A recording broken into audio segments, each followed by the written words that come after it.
Hello students, आज हम 7th class के अंतर्गत संस्कृत सब्जेक्ट में चतुर्थ पाठ जिसका नाम है हास्य बाल कवि सम्मेलनम पढ़ेंगे, जिसका तात्पर्य है हास्य से परिपूर्ण बालकों का कवि सम्मेलन। यहाँ पर जो कवि हैं वो कौन हैं? कुछ बालक हैं जो कि कवि के रूप में उपस्थित हुए हैं। सर्वप्रथम देखिए,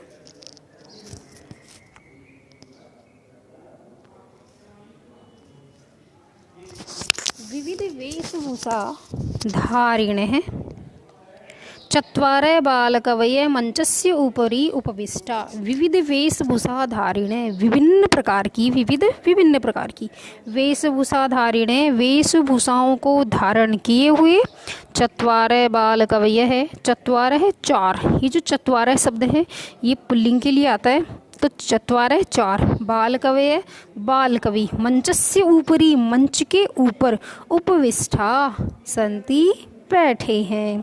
विभिन्न प्रकार की वेशभूषा धारण किए हुए चार बाल कवि मंच के ऊपर बैठे हैं। संति यह बहुवचन के लिए आता है। अधः श्रोतारे हास्य कविता श्रवणाय उत्सुकः संति कोलाहलं च कुर्वन्ति। अधः का तात्पर्य होता है नीचे। श्रोतारे श्रोतागण का तात्पर्य होता है जो कि कविता आदि सुनने के लिए आए थे, वे सभी। हास्य कविता श्रवणाय, हास्य कविता को श्रवणाय का तात्पर्य होता है सुनने के लिए। श्रवणाय में चतुर्थी विभक्ति है। उत्सुका संति, उत्सुक हैं। कोलाहलम च कुर्वन्ति, और कोलाहल कर रहे हैं, अर्थात शोरगुल कर रहे हैं। विभिन्न प्रकार की वेशभूषाओं को धारण किए हुए चार बाल कवि मंच के ऊपर बैठे हैं। नीचे श्रोतागण हास्य कविता सुनने के लिए उत्सुक हैं और कोलाहल अर्थात शोरगुल कर रहे हैं। अब देखिए अगली पंक्तियाँ।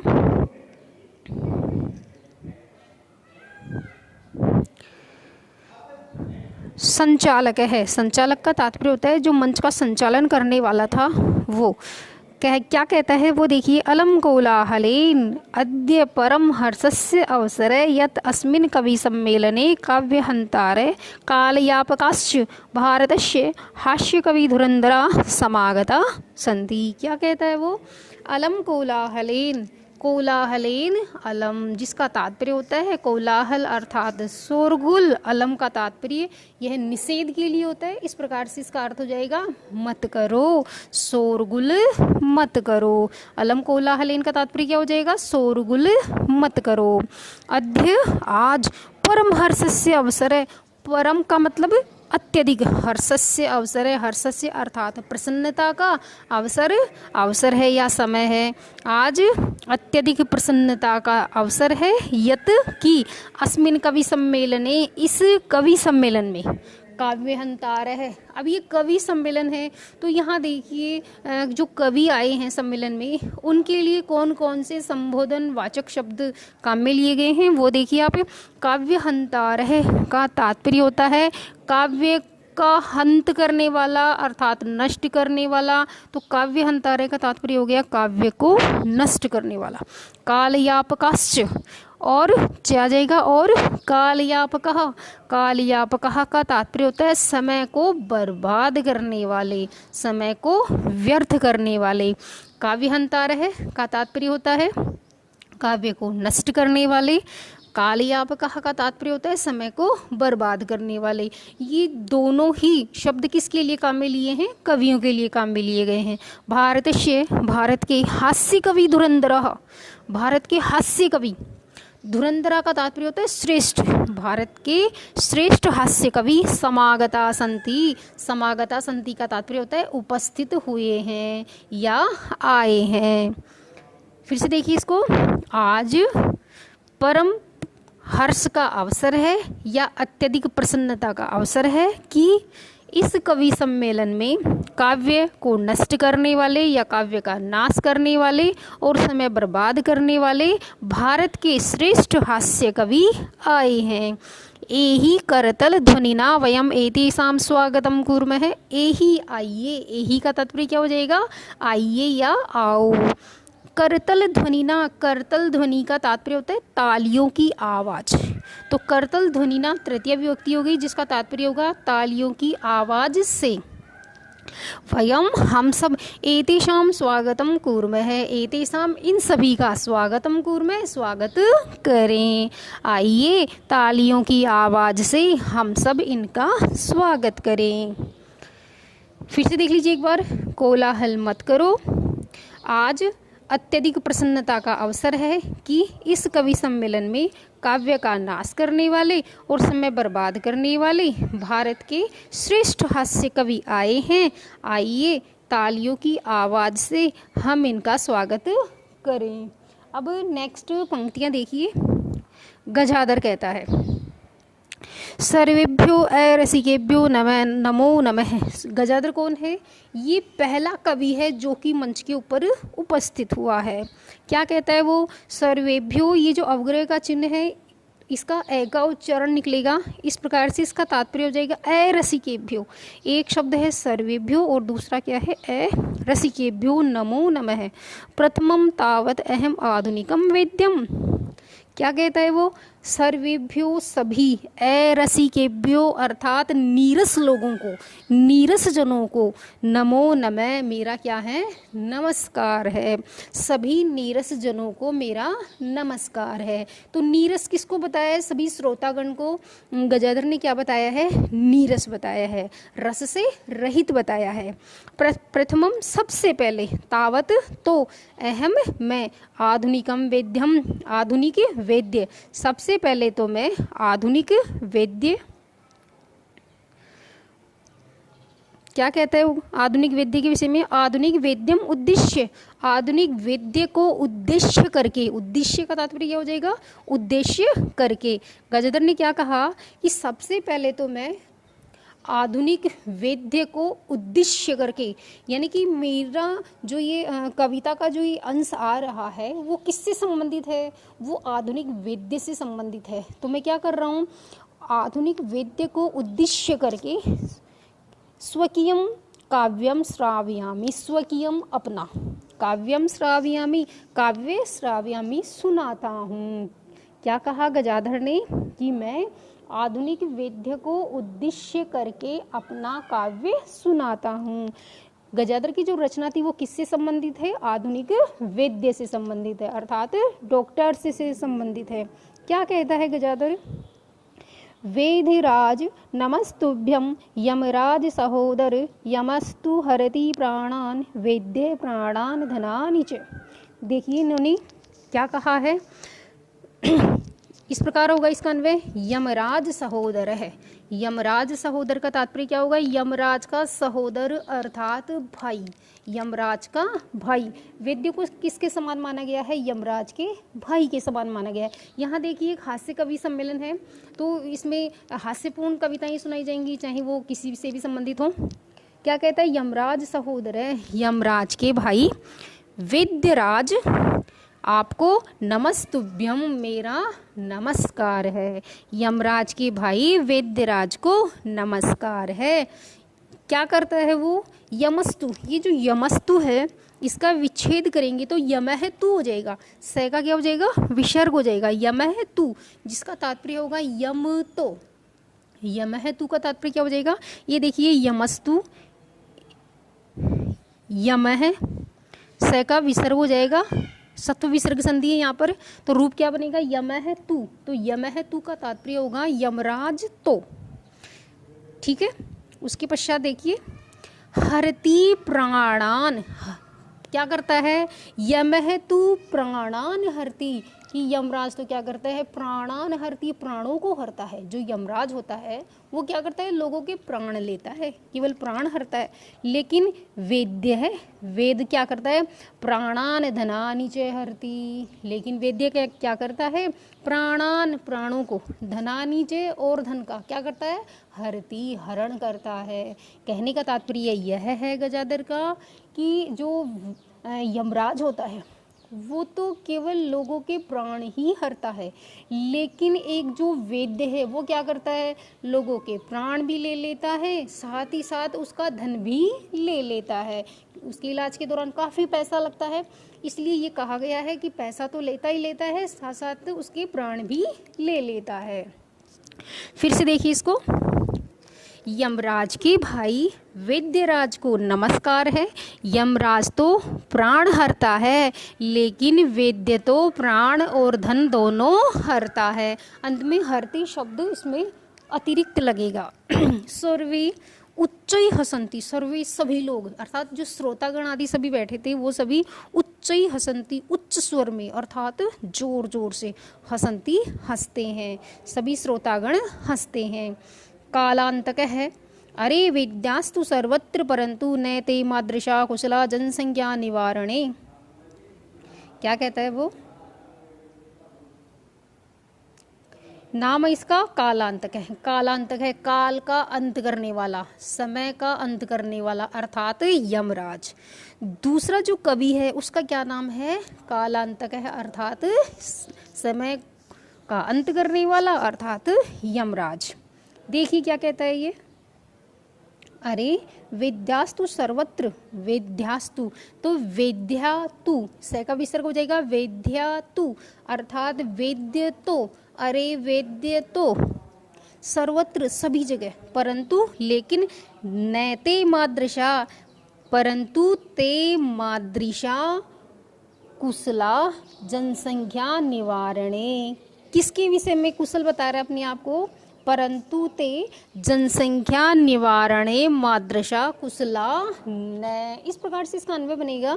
फिर से देख लीजिए, अरे वेद्या तु सर्वत्र परंतु जनसंख्या निवारणे, या फिर ते जनसंख्या निवारणे मादृशा कुशला न, लेकिन वे जनसंख्या निवारणे, जनसंख्या का निवारण करने में, जनसंख्या को रोकने में, उसको नियंत्रित करने में। मादृशा का तात्पर्य होता है मेरे जैसे, मादृशा का तात्पर्य क्या हो जाएगा? मेरे जैसे, मेरे समान।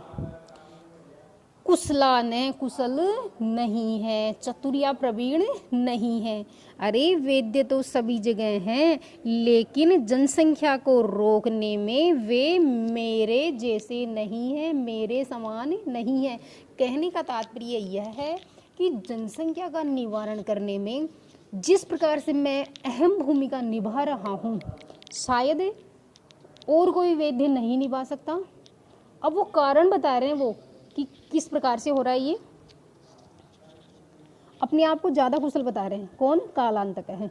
ममापि काव्यम इदम शृण्वन्तु भवन्तः, ममापि मेरा भी, काव्यम काव्य, इदम यह, तो इदम ममापि काव्यम यह मेरा काव्य, भवन्तः शृण्वन्तु आप सुनिए, इदम ममापि काव्यम भवन्तः शृण्वन्तु यह मेरा काव्य भी आप सुनिए, मेरा जो काव्य है वो भी आप सुनिए। क्या कहता है वो? चिंतां प्रज्वलितां दृष्ट्वा वेद्यो विस्मयम् आगतः, नाहं गतो न मे भ्राता कश्चिदं हस्तलाघवम्। कितनी अच्छी बात कही इन्होंने। देखिए, चिताम, चिताम का तात्पर्य क्या होता है? चिता पर। प्रज्वलिताम, जलते हुए को, चिताम प्रज्वलिताम, चिता पर जलते हुए को, दृष्टवा देख करके, दृष्टवा में दृष्टो धातु है और कत्वा प्रत्यय है, दृष्ट धातु और कत्वा प्रत्यय। क्या कहता है कालांतक कि चिताम प्रज्वलिताम, चिता पर जलते हुए को दृष्टवा देख करके वेद्यो विस्मयम गत है, वेद्यो वेद्य विस्मयम आश्चर्य को, गत है यानी प्राप्त हो गया, वेद्य आश्चर्य को प्राप्त हो गया।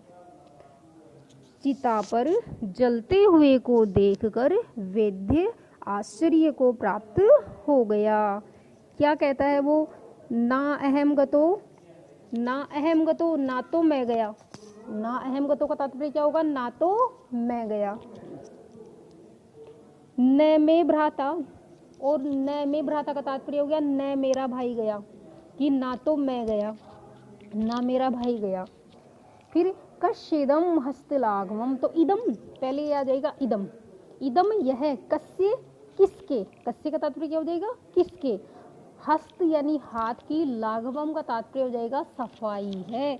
यह किसके हाथ की सफाई है, अर्थात इस व्यक्ति को यमलोक पहुंचाने में, इसको मारने में किसका हाथ है, इसके विषय में कह रहा है। कौन कह रहा है, कालांतक, काल का अंत करने वाला यमराज। क्या कह रहा है यमराज, चिताम प्रज्वलिताम दृष्ट्वा, चिता पर जलते हुए को देख करके, वेद्यो विस्मयम गतः, वेद्य आश्चर्य को प्राप्त हो गया। ये विस्मयागत है, उसमें विस्मयम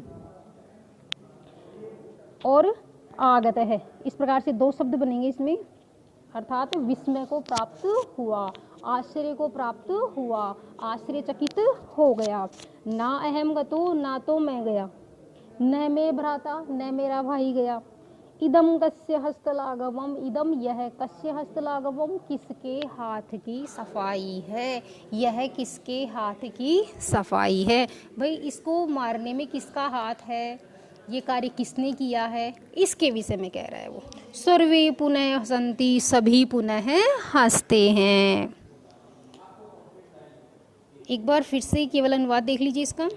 कालांतक है, अर्थात यमराज कहता है, ये दूसरा कवि है, क्या कहता है, अरे वेद्य तो सर्वत्र जगह हैं, परंतु वे जनसंख्या को रोकने में मेरे जैसे कुशल नहीं हैं। यह मेरा भी काव्य आप सुनिए। चिता पर जलते हुए को देखकर वेद्य आश्चर्य को प्राप्त हुआ। ना मैं गया, न मेरा भाई गया, यह किसके हाथ की सफाई है। सर्वे पुनः हसन्ति, सभी फिर हंसते हैं। आगे की पंक्तियां देखिए।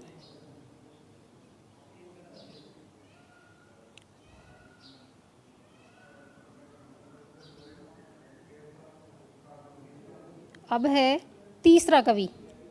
तीसरे कवि का क्या नाम है, तुंदिल है। तीसरा जो कवि है उसका नाम है तुंदिल है। तुंदिल का तात्पर्य होता है मोटी तोंद वाला, जिसकी तोंद मोटी हो, अर्थात जिसका जो पेट है वो बाहर की तरफ निकला हुआ हो, उसे क्या कहेंगे हम, तुंदिल है। देखिए तुंदिल कहता है, तुंदस्य ऊपरी हस्तम आवर्तयन, सबसे पहले तुंदस्य यानी तूंद के, अपने पेट के ऊपरी ऊपर, हस्तम हाथ को, आवर्तयन यानी फेरते हुए, तोंद के ऊपर हाथ को फेरते हुए। जब वो मंच के ऊपर आता है तुंदिल, तो सर्वप्रथम क्या करता है वो सर्वप्रथम अपने तोंद के ऊपर, अर्थात अपने पेट के ऊपर हाथ फेरता है, चारों तरफ हाथ को घुमाता है। फिर उसके पश्चात तुंदिलो अहम भो, भो अर्थात अरे श्रोताओं, अहम तुंदिलो, अहम मैं, तुंदिलो तुंदिल हूँ, अरे श्रोताओं मैं तुंदिल हूँ, अर्थात मेरा नाम क्या है, तुंदिल है। ममापि इदम काव्यम श्रूयताम, ममापि मेरा भी, ममापि का विच्छेद क्या हो जाएगा, मम धन अपि, यहाँ पर संधि कौन सी हो जाएगी, दीर्घ संधि हो जाएगी। ममापि मेरा भी, इदम यह, काव्यम श्रूयताम काव्य सुनिए, मेरा भी यह काव्य सुनिए। जीवने धार्यताम च, और क्या कह रहा है, च और, जीवने धार्यताम जीवन में धारण कीजिए। हे श्रोताओं, मेरा नाम तुंदिल है, मेरा भी यह काव्य सुनिए और जीवन में धारण कीजिए। मैं जो कह रहा हूँ उसे क्या करना है, आपको अपने जीवन में धारण करना है, हमेशा आपको याद रखना है। क्या कह रहा है तुंदिल, देखिए, परान्नम प्राप्य दुर्बुद्धे माँ शरीरे दयाम कुरु, परान्नम दुर्लभम लोके शरीराणि पुनः पुनः। देखिए क्या कहा है उन्होंने, दुर्बुद्धे, यहाँ से शुरू करेंगे, दुर्बुद्धे, हे दुष्ट बुद्धि वाले, बुरी बुद्धि वाले, परान्नम प्राप्य, परान्नम का तात्पर्य होता है पर धन अन्नम, ये परान्नम है। देखिए पर का मतलब क्या होता है, दूसरे का, अन्नम अर्थात अन्न, दूसरे का अन्न, तो परान्नम का तात्पर्य क्या हो गया, दूसरे का अन्न, अर्थात जो खाद्य पदार्थ होते हैं यदि वे किसी दूसरे के हों, अपने ना हो करके किसके हों, किसी दूसरे के हों, प्राप्य प्राप्त करके, क्या कह रहा है वो, ये जो प्राप्य है उसमें प्र तो उपसर्ग है, आप इसमें धातु है और ल्यप इसमें प्रत्यय, प्र आप और ल्यप, इस प्रकार बनेगा। क्या कह रहा है वो, देखिए आप, परान्नम प्राप्य दुर्बुद्धे माँ शरीरे दया कुरु। हे दुर्बुद्धे, हे दुष्ट बुद्धि वाले, परान्नम दूसरों के अन्न को प्राप्त करके, शरीरे माँ दया कुरु, शरीरे शरीर पर, माँ दया कुरु, माँ का मतलब होता है मत या नहीं, दया कुरु यानी दया करो, शरीर पर दया मत करो। हे दुर्बुद्धि वाले व्यक्ति, दूसरों के अन्न को प्राप्त करके शरीर पर दया मत करो। कहने का तात्पर्य यह है कि यदि आपको किसी दूसरे का अन्न खाने के लिए मिल रहा है तो आप अपने शरीर पर दया मत दिखाओ, तनिक भी दया मत करो। आप ये मत सोचो कि फ्री का खाने के लिए मिल रहा है, किसी दूसरे का अन्न खाने के लिए मिल रहा है, तो आप ये मत सोचो कि मैं ज़्यादा खा लूँगा तो मोटा हो जाऊँगा या मेरा स्वास्थ्य खराब हो जाएगा, मैं बीमार हो जाऊँगा। तो इनके बारे में बिल्कुल भी विचार मत करो, अपने शरीर पर दया बिल्कुल भी मत करो। कहने का तात्पर्य यह है कि जमकर खाओ, शरीर पर दया बिल्कुल भी मत करो। कब? जब किसी दूसरे का अन्न आपको खाने के लिए मिल रहा हो। परान्नम दुर्लभम लोके, लोके परान्नम दुर्लभम, लोके संसार में, परान्नम दूसरे का अन्न, दुर्लभम बड़ी कठिनाई से प्राप्त होता है। अरे दूसरा रोज ही तो खाने के लिए बुलाता नहीं है, तो दूसरे का जो अन्न है वो संसार में बड़ी कठिनाई से प्राप्त होता है, यदा कदा कभी कभार मिल जाता है। तो शरीराणि पुनः पुनः, लेकिन जो शरीर है अरे वो तो हमेशा हमारे साथ रहता है, वो तो अपना ही है, तो शरीर तो हमेशा अपने साथ ही रहता है, जबकि पराया जो अन्न है वो तो कभी कभार खाने के लिए मिलता है। तो जब भी मिले जमकर खाओ, खूब खाओ, शरीर पर दया बिल्कुल भी मत दिखाओ, ये उसका तात्पर्य है। एक बार फिर से देख लीजिए। हे दुष्ट बुद्धि वाले व्यक्ति, दूसरे का अन्न प्राप्त करके शरीर पर दया मत दिखाओ, अर्थात मैं मोटा हो जाऊंगा, स्वास्थ्य खराब हो जाएगा, इसका चिंतन बिल्कुल भी मत करो और जमकर खाओ। संसार में दूसरे का अन्न कठिनाई से प्राप्त होता है, शरीर पुनः पुनः बार बार मिलता है, अर्थात शरीर तो अपने पास ही रहता है, जबकि अन्न यदा कदा मिलता है। इसलिए शरीर पर दया मत दिखाओ और जी भर कर खाओ। आगे देखिए चारवाक। अब जो चौथा कवि है, हास्य कवि, उसका नाम क्या है? चारवाक। क्या कह रहा है चारवाक? आम आम शरीरस्य पोषणम सर्वथा उचितम एव। आम आम, आम आम का तात्पर्य क्या होता है? हाँ हाँ। शरीरस्य पोषणम, शरीर का पोषण, सर्वथा हमेशा, उचितम एव उचित ही है, ये उचितम एव है, इसका विच्छेद करेंगे तो हो जाएगा उचितम धन एव, जिसका तात्पर्य होता है उचित ही है, एव का तात्पर्य ही होता है, तो उचितम एव का तात्पर्य क्या हो जाएगा? उचित ही है। आम आम, हाँ हाँ, ये आम आम का तात्पर्य खाने वाला आम नहीं होता, इसका मतलब क्या होता है? हाँ हाँ। और संस्कृत में माँ, माँ का तात्पर्य क्या होता है? नहीं। तो आम आम, हाँ हाँ, शरीरस्य पोषणम, शरीर का पोषण, सर्वथा उचितम एव, सर्वथा हमेशा, उचितम एव उचित ही है, यदि, क्या कह रहा है वो? यदि धनम नास्ति तदा ऋणम कृत्वा अपि पौष्टिके पदार्थः एव भोक्तव्यः तथा कथमपि, तथा कथयति, क्या कहता है? तथा कथयति चारवाक कवि। देखिए इसको, यदि धनम नास्ति, यदि धन नहीं है, नास्ति का विच्छेद क्या हो जाएगा? न धन अस्ति, न धन अस्ति, रूप क्या बनेगा? नास्ति, जिसका तात्पर्य होता है नहीं है। यदि धनम नास्ति, यदि धन नहीं है, तदा, तो तदा क्या है? एक अव्यय शब्द है, ऋणम कृत्वा, ऋणम ऋण, कृत्वा अपि, ऋण करके भी, ऋण करके भी, ये जो कृत्वा शब्द है इसमें तीन शब्द हैं। देखिए, क्रीतो है धातु, कत्वा है प्रत्यय, और एक अव्यय शब्द है अपि। क्री धन, कत्वा धन, अपि, इस प्रकार से तीन शब्द मिले हैं और मिलकर के रूप क्या बना है? कृत्वापि, जिसका तात्पर्य होगा करके भी। कृत्वा का तात्पर्य करके होता है, अपि का तात्पर्य भी होता है, तो कृत्वापि का तात्पर्य क्या हो गया? करके भी। क्या कह रहा है ये? पौष्टिक है पदार्थ है एव भोक्तव्य है, पौष्टिक अर्थात पोषण प्रदान करने वाले, पदार्थ है एव, पदार्थ ही, पोषण प्रदान करने वाले या पौष्टिक पदार्थ ही भोक्तव्य है का तात्पर्य होता है खाने चाहिए। क्या खाने चाहिए? हमें पौष्टिक पदार्थ ही खाने चाहिए। फिर से देखिए इसको, यदि धन नहीं है तब ऋण करके भी पौष्टिक पदार्थ ही खाने चाहिए, अर्थात शरीर को जो पोषण प्रदान करने वाले पदार्थ हैं वो ही हमें खाने चाहिए। तथा कथयति, जैसा, तथा का तात्पर्य क्या होगा? जैसा, कथयति कहता है चार्वाक कवि, जैसा चार्वाक कवि कथयति। ठीक है, अब आगे देखिए चार्वाक कवि क्या कहता है। यावत जीवेत सुखम जीवेत ऋणम कृत्वा घृतम पीवेत।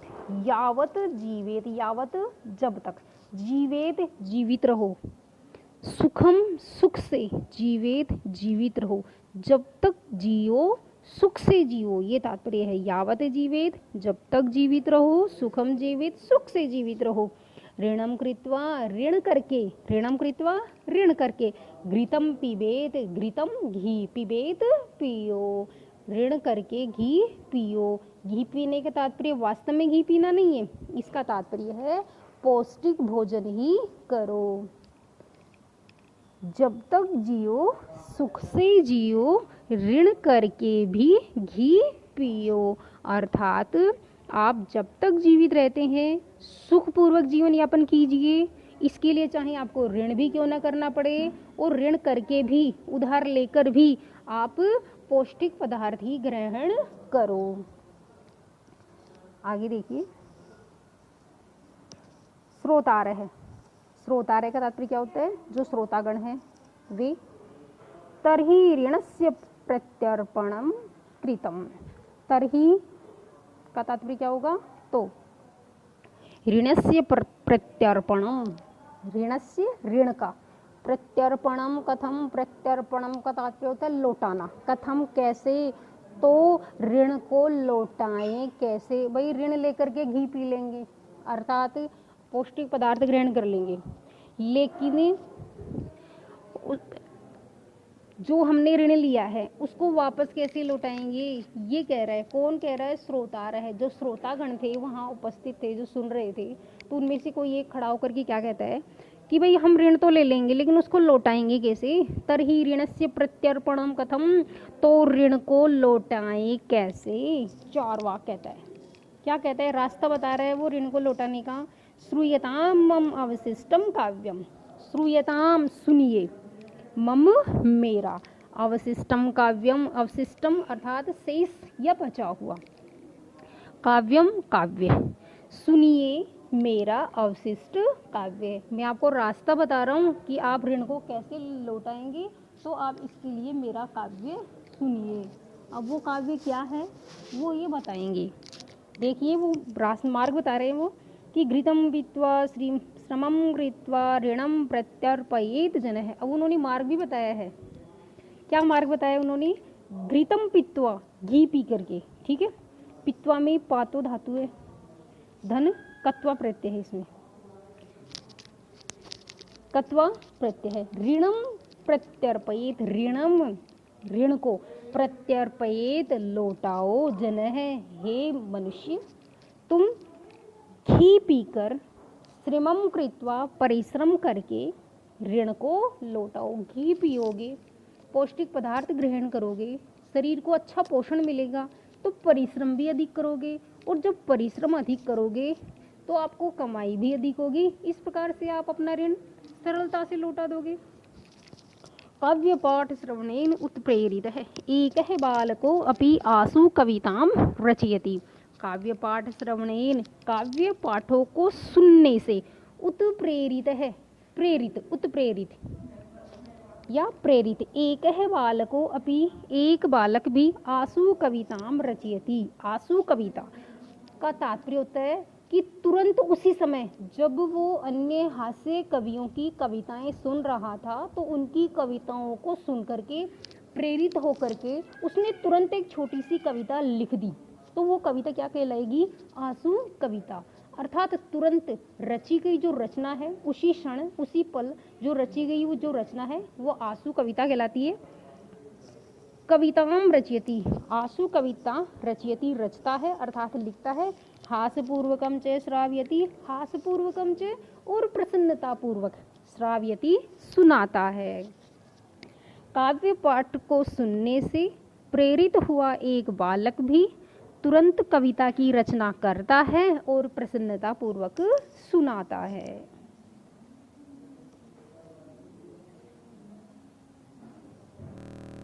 आगे देखिए, बालक कहता है श्रूयताम श्रूयताम भोह ममापि काव्यम। भोह अर्थात अरे श्रोताओं, ममापि काव्यम मेरा भी काव्य, श्रूयताम श्रूयताम सुनिए सुनिए, अरे श्रोताओं मेरा भी काव्य सुनिए सुनिए। ममापि शब्द में मम धन अपि, ये इसका विच्छेद होगा, रूप बनेगा ममापि, जिसका अर्थ होगा मेरा भी।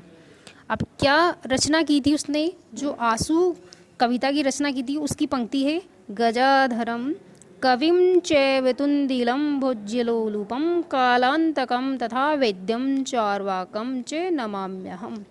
ये पंक्ति हैं उसकी। सर्वप्रथम हम इसका अन्वय बना लेते हैं। यहाँ से स्टार्ट करेंगे। गजाधरम,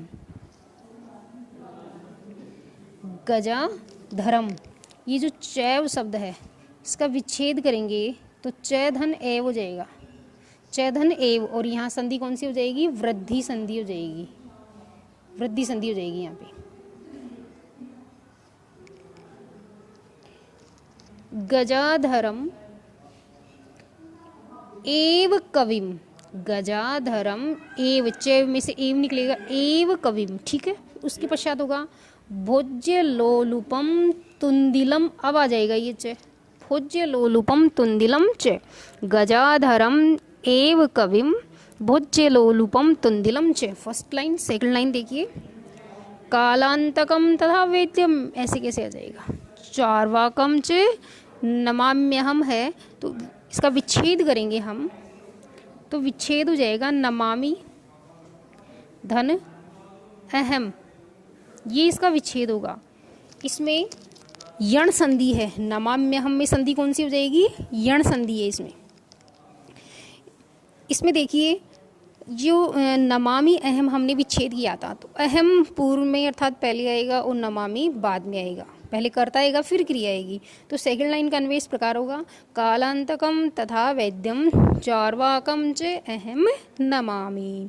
अब देखिए इसका अर्थ, गजाधरम एव कविम, गजाधरम एव, गजाधर के जैसे, कविम कवि को, गजाधर के जैसे कवि को, भोज्यलोलुपम तुंदिलम च, और भोज्यलोलुपम भोजन के लोभी, खाने के लोभी, तुंदिलम, तुंदिल को, ये द्वितीय विभक्ति है इन सभी में, भोज्यलोलुपम तुंदिलम च, और भोजन के लोभी तुंदिल को, कालांतकम तथा वेद्यम, कालांतकम अर्थात कालांतक के, तथा जैसे, वेद्यम वेद्य को, कालांतक जैसे वेद्य को, चार्वाकम च और चार्वाक को, चार्वाकम च का मतलब क्या हो जाएगा, और चार्वाक को, अहम नमामि मैं, अहम मैं, नमामि नमस्कार करता हूँ, मैं नमस्कार करता हूँ।